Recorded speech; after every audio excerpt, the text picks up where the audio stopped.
pagsasalita ni Itong Kado. sidewalk public place. Nagkagulo na po. Pag-aari ng taong bayan yan, hindi pag-aari ng Saan sino hindi man. ito mayari ng ano? Public Ang place po mayari ito ito, eh. public to. Public Public place. Kahit saan ka place. gumarang ka na pwede. Hindi ka pwede i-control na mga... At saka isa pa, may Binigyan tayo ng permit eh. May Ay, permit. may ingat to. Siyempre, pwede kang lumipat sa... May permit. Inaano pa ni... Sa'yo na lang. Pagkain niya, wala. Hindi siya.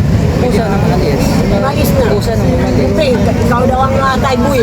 Na parang kang tinataboy na ano. Hindi naman dapat. Simpleng mamamayan. Hindi ang taas ang katungkulan niyo. Grabe naman ang mga ano.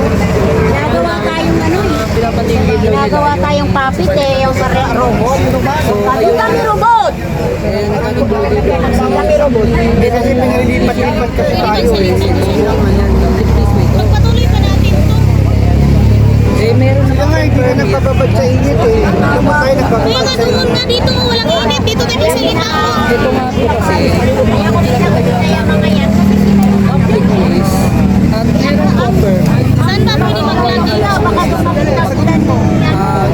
tumatak na kayo na stress, usap na tayo ng makalis. Eh, una pa lang, o pinapatigil na po nila itong event dito. Ano kuya? Kuya. Nasa may pagmamahal ng mga polis kay Tatay Digong. Diba? Nasa Digong. Hinahanap natin. Grabe, sabi ni Habiba si, grabe naman talaga ho. Talagang magagalit ka. Hindi maganda yung ginawa nila. Parang ang ginagago eh. Nakaiyak-iyak ako dun dahil pinag-importante yan, bagong ko pinapay ng mata niya. Medyo mainit ka dura. Oo, pumunta lang dito. Ma'am, sino yung ano no, yung alam nyo na minamadali siya na pag habang nagsasalita ay pinapaalis na, sino po yun? Palis, pinapalipat Sino doon. po yung pinapalipat Ano, doon? mga traffic ng Quezon City. Sino po yung ano na pinapalipat, ma'am? Mga traffic. Yung pinuntahan ko, sabi mo kakain lang ako, arangkadang ko yan. Hindi na nga nakasalita eh. Kasi ako, tama naman yung ginagawa natin eh. Hindi naman tayo nangaaras. Hindi naman yung mga kasama natin, hindi dumating. Natakot sila sa kapulisan sa labas. Akala nila, siguro, isip ng mga tao dito, opo na si Gray ngayon. Kakaupo din kayo. Tingnan natin kung ano mangyayari sa kanila. Nagkalaman stage dito, ng mga pulis sa dami pulis dito. Grabe ang ginagawa nila. Magandang natin. Kung halimbawa, magpadala tayo sa tapos kanila, labang tayo para sa bayan. Hindi sarili natin paglaban, ipaglaban natin ang bayan. Ito, huwag tayo matakot sa kanila. Basta pumunta lahat dito ang kailangan sa bayan natin. Pagkakaisa, pagtutulungan. Kaya kailan mo tayo kilos kung wala ng bayan ito. Magkaisa tayo para sa lahat. Nasaan na kayo? Puro kayo reklamo, wala kayong ginawa. Nasaan kayo? Ilan na nandito? Kaya alauna ang sabi, anong tingnan nyo? Ang dami ng pulis dito, nasaan kayo? Dumating kayo dapat ngayon na. Ito na yung dapat laban natin para sa bayan. Kaya panawagan sa lahat ng Pilipino dito sa Luzon, magkaisa tayo ngayon na, hindi na bukas. Ngayon na tayo niyuyurakan ng gobyerno. Tanginan nyo, hindi tayo mabayan na ganito lang ang bayan natin. Magpadala kayo sa takot. Babagsak ang bansang Pilipinas dahil sa inyo kung magpadala kayo sa takot.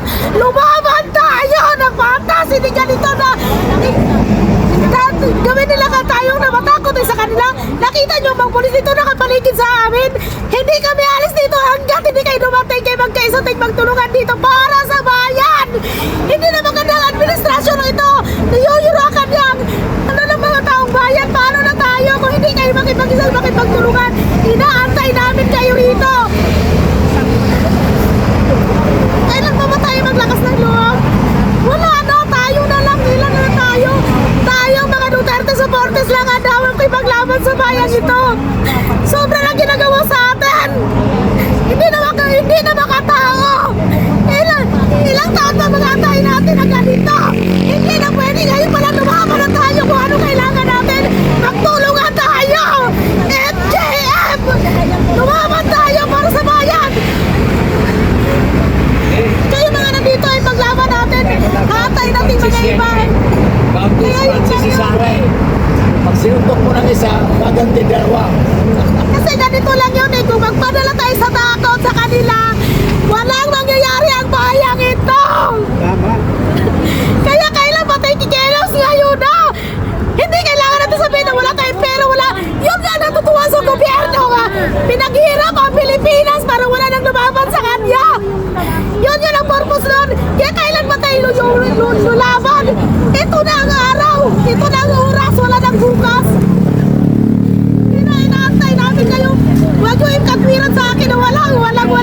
kasi pareho tayo walang-wala. Kaya ito na ipaglaban na natin ang gobyerno. Ipaglaban na natin kung paano natin pangsakit sa gobyerno Marcos. Bulok na bulok. Kaya tayo mga FGM tayo, ang mag-asa ng bayan, makipaglaban tayo. Makipagtulungan para sa bayang ito. Kung nasaan kayo ngayon, pumunta na kayo rito. Salva ang Pilipinas. Salva ang next generation. Kasi nga parang masatay natin ang nagmamayag kami na sa launa ng gano'n. Mga di uniform na, hindi alam nila.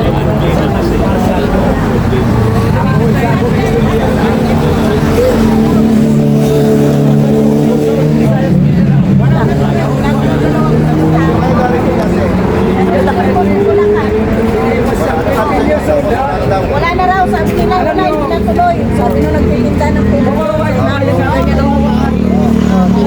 Kaya pala nawalan tayo ng tao dahil sinasabi nila. Hindi pala natin sabi nila ganun, dinatuloy pala. Sa Martes pa yung ano. Kaya nagtanong ka sa akin, di ba? Sabi mo, di ba? Tuloy. Galing pala ito ng Bulacan, guys. Lakad nga lang ako, buti may payong ako. Sinabi daw natin matuloy. Ibig sabihin niya, mga kasama niya, nag-uwian na. Yung mga kasama niya po. Wala ako lang kasi. Ay, kaya yung mag-isa, pero sabi wala daw. Noon yan, sabi wala raw. Hindi raw natuloy. Ako si Dubo ako sa loob. Mamamatay ang tao ako sa loob ng kulungan. Kinulong ako ng panormal sa loob. Itong naung ko itong mukha ko. Na marami nagsasabi dahil wala akong ama. Pero nung araw bata pa, marami nagsasabi, kamukha ko si Norvin Suarez. Yung Basilan Hulo Solo, commander daw ang tatay ko, pinatay pa ng anak sa atin na pinatari. Si Pilimong Bustillo, kilala ni Cabalo. Cabalo, kaibigan ko yun. Cabalo, Norby Suarez. Bata pa ako yung Basilan. Tumatayo ako sa scout. Hindi ko alam, ang kalahati ko pala Muslim. Kalahati ko Kristyano. Ayaw ko ng kaguluhan. Ayaw ko kapayapaan. Kapayapaan. Itong pinag-aawayan ngayon na impeachment ni Sara, alam mo? Ako, si Sara napaka pinakamano kasi 1984. Kasama ko sa meeting ng Davao ni Nanay Suling. Lula ni Sara, lumipad sa Maynila. Siya ang nagpabawa kay Marcos. Dalawang barko, sa barko malaki, sa barko maliit. Solidad, Luwa, Duterte, na taga Saudi Leyte. In Davao. Si Nanay Suling. Na may agimat yan na agila. Na iniwan kay Duterte. Ngayon na nyo, ginagahasa si Sara ngayon ng 215 na tao nga congressman. Si Sara ginagahasa. Alam mo lumipat si Sara. Oh. Kasi ang galing ni Sara. Kusabakse para si Marquez. Para si Marquez. Magano lang kayo para si Marquez. Si kalaban ni Pacquiao. Mapagsiyo ka na sa ni Sara. Nag-uusahan lahi yung pagbuburupligan. Hiunong ito niyo kinawat. Pangawat na lang kamo. Ay naka pag pinalimpits. Ihinto ito ng impeachment. Alam mo saan ang pagkasa natin impeachment? Ang Ginoo, diri pababayaan ang katastasan ng hukuman. Kahiraan malawak ang pag-isip. Stop! Stop impeachment! Masasabi ng Korte Suprema. Kasi ang Panginoon, iyon ang masusunod ngayon. Kasi kung ipapatuloy sa Pilipinas yung impeachment, naka-warm up na ngayon kung sa basketball, naka-warm up na ngayon ng Mindanao, Visayas. Tandaan nyo, ang kaguluhan, kawawa naman ang next generation. Mga bata, di bali ako, kaunahan ako bitayin na